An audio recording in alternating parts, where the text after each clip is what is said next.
तो पिछली क्लास में हमने सीरियल नंबर, एनरोलमेंट नंबर दो का कंसेप्ट देखा था। साथ ही साथ हमने एडमिशन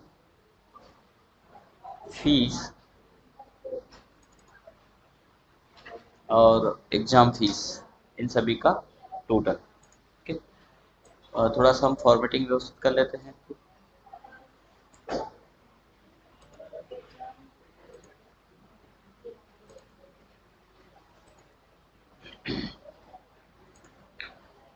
ये है हमारा टोटल। अब हमें इसमें एक तो हम कंसेप्ट इसमें दे देते हैं फीस का, कोर्स फीस, क्लास हमारा है, क्लास को कोर्स करके चले, है ना, फिलहाल के लिए। बाकी आप चाहे तो क्लास वाइज भी फीस स्ट्रक्चर तैयार कर सकते हैं। जैसे हमारा स्कूल वाला मामला है तो फिर क्लास ही रहेगा, फर्स्ट सेकंड थर्ड इस प्रकार से, है ना। फिलहाल अभी हम कोर्स ले लेते हैं, तो क्लास को हम थोड़ा सा चेंज कर रहे हैं, इसमें कोर्स कर देते हैं, कोर्सेस कर देते हैं। अब कोर्स में अभी फिलहाल हम ये मान के चलें कि हम डीसीए के भी स्टूडेंट आ रहे हैं, पीजीडीसीए के भी आ रहे हैं, तो हम इसमें ऑटोमेटिक कोर्स उनका सेलेक्ट कर लें, ऐसा हम चाह रहे हैं। तो यहाँ पर हम ड्रॉप डाउन चाहते हैं कि कोर्स ऑटोमेटिक आ जाए, तो फिर हम शिफ्ट के साथ में शिफ्ट एरो डाउन प्रेस करेंगे, और यदि कंट्रोल भी आपने कर दिया, कंट्रोल शिफ्ट एरो डाउन, तो पूरा कॉलम सेलेक्ट, पूरा कॉलम में आप कहीं पर भी कोर्स का ड्रॉप डाउन तैयार कर सकते हैं। पूरे कॉलम यानी 10,48,576 रो तक। ठीक है, इसके बाद अब हम इसमें ऑटोमेटिक कोर्स चाहते हैं, तो ये हमने सेलेक्ट किया। इसके बाद आपको मेन्यू में, डाटा मेन्यू में जाना है और डाटा वैलिडेशन में जाएंगे। यहाँ पर एक ऑप्शन मिलेगा डाटा वैलिडेशन का, यहाँ पर हम सेलेक्ट करेंगे लिस्ट। अभी एनी वैल्यू है, एनी वैल्यू की जगह हम सेलेक्ट करेंगे लिस्ट, और लिस्ट में यहाँ सोर्स में आप अपने लिस्ट के आइटम डाल दीजिए। जैसे हम डीसीए डाल देते हैं, कॉमा पीजीडीसी डाल देते हैं, कॉमा सीपीसीटी हमने डाल दिया, और एक और हम डाल देते हैं वो है टेली। ठीक है, ओके करेंगे तो ये ड्रॉप डाउन यहाँ पर बन जाएगा, और इसमें से आप कोर्स सिलेक्ट कर पाएंगे। जैसे कोई डीसीए का है, कोई पीजीडीसीए का है, इस प्रकार से। अब जो भी कोर्स यहाँ पर है उसके अकॉर्डिंग हम फीस अभी फिलहाल यहाँ पर लेंगे। तो यहाँ पर हम डाल देंगे कोर्स फीस,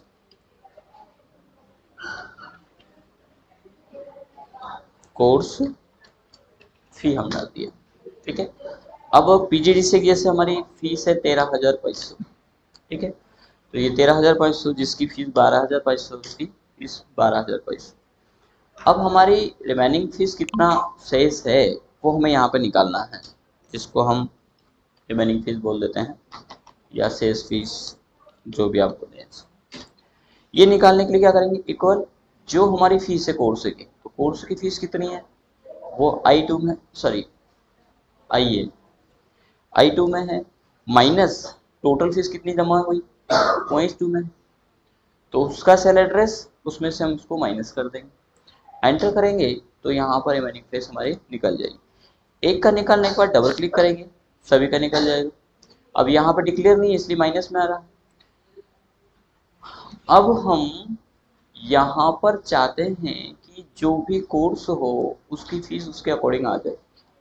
यदि पीजीडीसीए है तो कोर्स फीस आ जाए 13,500। ठीक है, तो यहाँ हम एक फार्मूला लगाएंगे, वो है इफ का, इक्वल इफ, यदि, कोष्टक लगाएंगे। लॉजिक बोल रहा है, फार्मूला फंक्शन एक्सेल में खुद ही बता देगा कि आगे कंडीशन क्या आना है।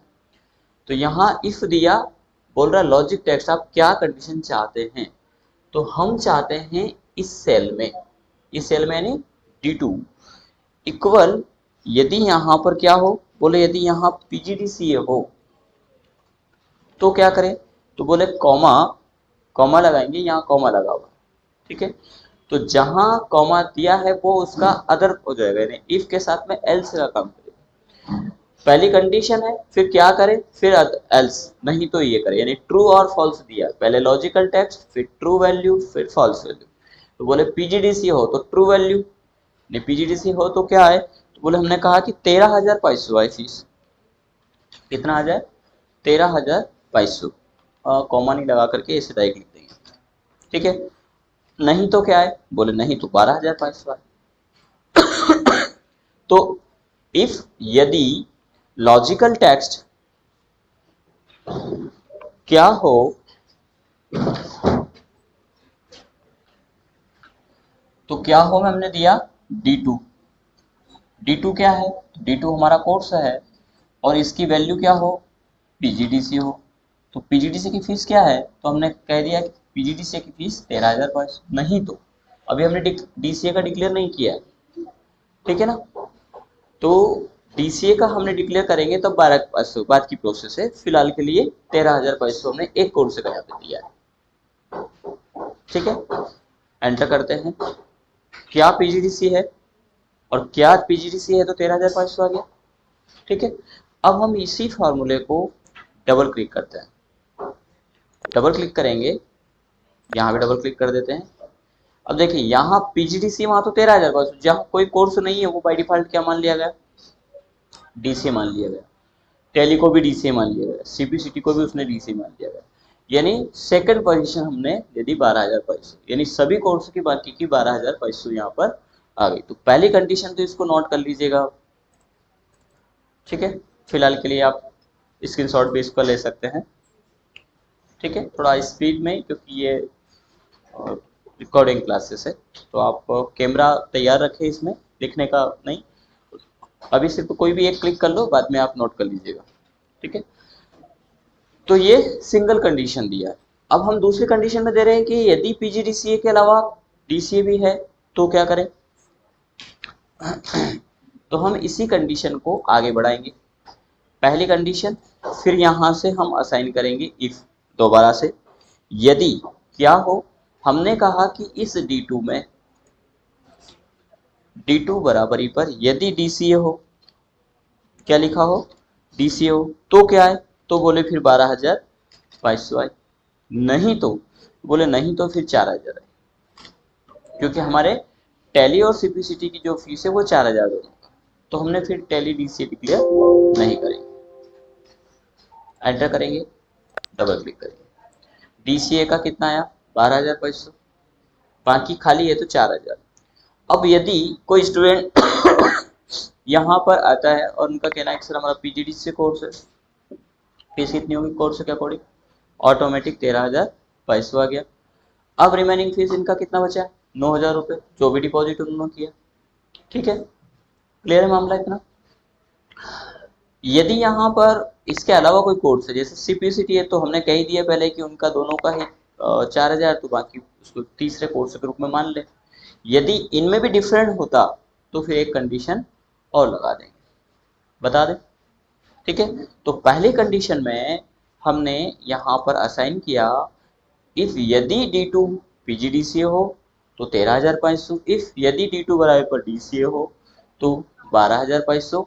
फिर एक बार वो कंडीशन हम आगे असाइन कर देंगे, यहाँ पर क्या कहेंगे, इफ यदि कोष्टक लगाना है, इस सेल का एड्रेस यानी D2 बराबरी पर क्या हो, सीपीसीटी, मान लें कि हमारी सीपीसीटी की फीस 3,500, तो ये हमने डाला, अदरवाइज 4,000, अदर में चौथा ऑप्शन पहुंच जाएगा हमारा जो भी कोर्स है, एंटर करेंगे, यस कर देना इसको। अब आप इसको डबल क्लिक करेंगे, देखिए सीपीसीटी की फीस कितना आ रहा है, तो कोर्स के अकॉर्डिंग उसकी फीस ऑटोमेटिकली अरेंज हो जाएगी, कर पाएंगे, डबल क्लिक कर देते हैं हम, फॉर्मूला यहाँ पर है, इसका आप फोटो क्लिक कर सकते हैं, फोटो क्लिक करें फटाफट, आगे बढ़ते हैं, कोई डाउट तो नहीं इसमें।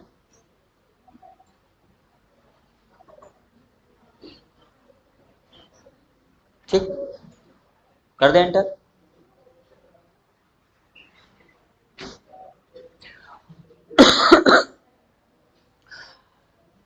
एक और हम कॉलम यहाँ पे जोड़ देते हैं, वो है डिस्काउंट का, कि बाय द वे हम अपने कोर्स में कोई डिस्काउंट देते हैं, वैसे तो हम तो नहीं देते हैं लेकिन बाय द वे देते हैं तो मान लेते हैं, ठीक है। तो डिस्काउंट का कॉलम जोड़ देंगे, माना कि इनको किसी भी स्टूडेंट को हमने 500 रुपये का डिस्काउंट दिया, तो यदि इसमें कोई फी है तो इस मेन फीस में से वो माइनस हो जाएगा, तो जो भी फीस है वो तो यहाँ आ जाएगी माइनस। अब ये यदि पीजीडीसी है तो फीस इतना आएगा, माइनस उसमें से क्या कर दे। तो अब देखिए यहाँ थोड़ा सा एक्सेल इस प्रकार से थोड़ा सा आपको कभी कभी उलझन खड़ी कर सकता है, क्योंकि सेल एड्रेस इसके पीछे चला गया, फॉर्मूला बड़ा है। अभी हमारे पास ऑप्शन है कि हम जूम इन करके इसको ऐसा कर सकते हैं, पर आप उसके बजाय क्या करें कि उसका सेल एड्रेस टाइप कर दीजिए कि हमारा वैल्यू किस में डिस्काउंट, तो हमारा डिस्काउंट है K2 में, तो हम माइनस करेंगे K2, एंटर करेंगे, ये फीस आ गई इसकी 13। ठीक, अब आप सभी में है, अभी तो बाकी में तो नहीं आ रहा, लेकिन यदि यहाँ पर आपने 500 का डिस्काउंट दिया है तो माइनस हो जाना चाहिए, क्योंकि इस कोर्स में तो माइनस कर दिया हमने लेकिन इसमें नहीं किया। तो हम क्या करेंगे, यहाँ पर ये कंडीशन जो भी फीस आए उसमें से K2 को माइनस कर दिया, इसी प्रकार यहाँ पर भी क्या करेंगे, माइनस K2, इसी प्रकार यहाँ पर भी माइनस K2 और यहाँ पर भी माइनस K2। ठीक है, डबल क्लिक करेंगे, ये आ गया। यदि यहाँ पर 1 रुपये का डिस्काउंट है 12,400,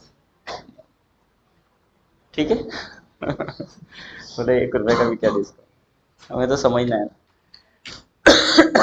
ठीक, इसको भी आप फोटो क्लिक कर, कोई भी एक ले लिया करें इनका फोटो फंक्शन का, भी एक फोटो क्लिक कर लें।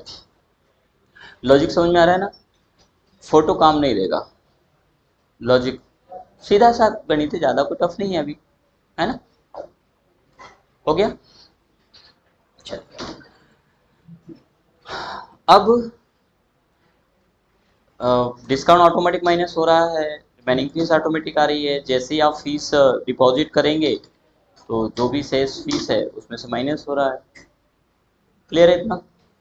एग्रीगेट फीस भी हमें निकाल लेना है कि जो भी हमारे पास डिपॉजिट हुआ है शायद निकाल लिया था, वो हमने यहाँ टोटल किया था, हम यहाँ कर लेते हैं अल्टर प्लस इक्वल एंटर, क्या जाएगा 1/22,400 टोटल। सॉरी ये कोर्स फीस है, यही था हमारा टोटल, ये तो कोर्स फीस है, ये भी टोटल कर लो, ये भी कर लो, कोई फर्क नहीं पड़ेगा उससे। चलिए, अब जो हमारा एनरोलमेंट नंबर है, हम चाहते हैं कि ऐसे ऐसे लिखा है लेकिन इससे कोर्स की पहचान नहीं हो रही है हमारी, तो हम चाहते हैं कि एनरोलमेंट में हमारा कोर्स भी पहचान हो जाए, कि डीसीए उनका डी आ जाए, पीजीडीसी उनका पी आ जाए, सीपीसीटी उनका सी आ जाए, टैली उनका टी आ जाए। कहाँ पर आ जाए, या तो स्टार्टिंग में या बीच में कहीं आ जाए, ठीक है, ऐसा हम चाहते हैं। तो कहाँ से चाहते हैं, इस कोर्स से चाहते हैं, इस फील्ड से चाहते हैं। तो एक फॉर्मूला यहाँ पर लेफ्ट का होता है, इक्वल लेफ्ट कोष्टक। अब इसमें मांग रहा टेक्स्ट, तो जो भी आप टेक्स्ट देंगे, जैसे हमने टैली वाला टेक्स्ट दिया, D6 दिया, तो D6 में से लेफ्ट से कितने कैरेक्टर चाहिए ये आपको रिटर्न देता है। तो हमें चाहिए 1 2 3 4 5 जितना चाहिए, जैसे हमने 2 दे दिया तो ये क्या करेगा, टैली का TA दे देगा, ठीक है। हमें ओनली टी चाहिए तो हम क्या दे देंगे, 1 दे देंगे। तो ये आपका लेफ्ट का फॉर्मूला है, इसको आप नोट कर लीजिएगा, इक्वल लेफ्ट कोष्टक सेल एड्रेस, टेक्स्ट या सेल एड्रेस। टेक्स्ट हमने देंगे तो हम जो लिखेंगे, जैसे हमने नाम लिख दिया यहाँ पर, ऐसा भी लिख सकते हैं आप, श्री कॉमा श्री का हमें कितना चाहिए 2, तो हमने दिया, तो ऐसे ही 2 डॉट आएगा। और यदि उसकी जगह कोई सेल एड्रेस दे दिया तो सेल में जो वैल्यू है ब्लैंक है तो ब्लैंक आएगा, और यदि कोई वैल्यू है तो वैल्यू को देगा फिलहाल। क्लियर है मामला। तो थोड़ा लिखने की स्पीड बना के रखिएगा, यदि ऐसी कोई चीज़ आती है तो उसको तुरंत आप नोट करें, ठीक है। बाद में आप वीडियो बेसिस पे भी ले सकेंगे, पर उसमें नहीं जाना अपने को। हम यहाँ थोड़ा सा रुक करके कम चलेंगे, क्योंकि जो वीडियो है उनकी लेंथ बहुत ज़्यादा हो जाती है, इसलिए थोड़ा स्पीड में चलेंगे ऐसे मामलों में, ठीक है। और आपको भी स्थिरता बनाए रखनी है कि यहीं रहना है। थोड़ा सा भी यदि आप चूके तो आप चले जाएंगे। ठीक है सिमरन, चलिए बढ़ते हैं आगे। तो फिलहाल हमें यहाँ पर चाहिए, तो हम यहाँ पर देंगे इक्वल, क्या चाहिए, लेफ्ट से, लेफ्ट हमने दिया, बोले इस सेल का एड्रेस चाहिए और इसमें से कितने कैरेक्टर चाहिए, एक ही चाहिए, कोष्टक बंद करेंगे, एंटर करेंगे। पीजीडी से यहाँ पे आ गया। पीजीडी से के पहले हम क्या चाहते हैं, तो हम चाहते हैं ऐसे लिखा आए, तो जहां आए वहां आप असाइन करिए। यहां पर चाहते हैं ऐसे लिखा है तो डबल नोटेड में टाइप कर दीजिए एस ए, ऐसा, फिर उसके साथ में एंड का सिंबल लगा दीजिए कि ऐसे टेक्स्ट है, ये डबल नोटेड पे देंगे वो सब टेक्स्ट है, एंड लेफ्ट इसमें से ये लेफ्ट से लौटा दे, तो ऐसे एंड उसके साथ में लेफ्ट, तो लेफ्ट से क्या मिला है इसको, पी, पीजीडीसीए का, तो ऐसे पी आ जाएगा, ये आ गया। अब ऐसे पी शेप ऐसा लग रहा है, हम चाहते हैं थोड़ा सा एक डैश लगा दें जिससे पता चल जाएगी ऐसे मतलब शुभम एकेडमी और पी यानी पीजीडीसीए। ठीक है, यदि आप ऐसा चाहते हैं तो इसी के आगे डैश लगा सकते हैं, एंटर करेंगे तो ऐसे पी ऐसा आ जाएगा। अब स्टूडेंट का नंबर कौन सा है, बोले पहला स्टूडेंट है तो यहाँ पर 1 आए, या हम चाहते हैं 101 आए। ठीक है, तो हम 10 चाहते हैं तो यहाँ पर जैसा हमने एंड लगा करके ये दिया था, ऐसा ही यहाँ पर एंड लगा करके हम दे देंगे 10। एक और 1 चाहते हैं 101, एंटर करेंगे। अब हम इसको सही पे लागू करने के लिए खींचेंगे, तो यहाँ देखेंगे P आया, यहाँ पर D आया, यहाँ पर P आया, यहाँ पर C आया, यहाँ पर T आया, यानी जिसका जो कोर्स है उसकी पहचान हो पा रही है। क्लियर मामला, आगे और भी समझ सकते हैं क्या? बस 10 मिनट में एक्सेल की क्लास खत्म, कोई बात नहीं। तो आज के मामले में एक ये फॉर्मूला भी आप नोट करिए, ठीक।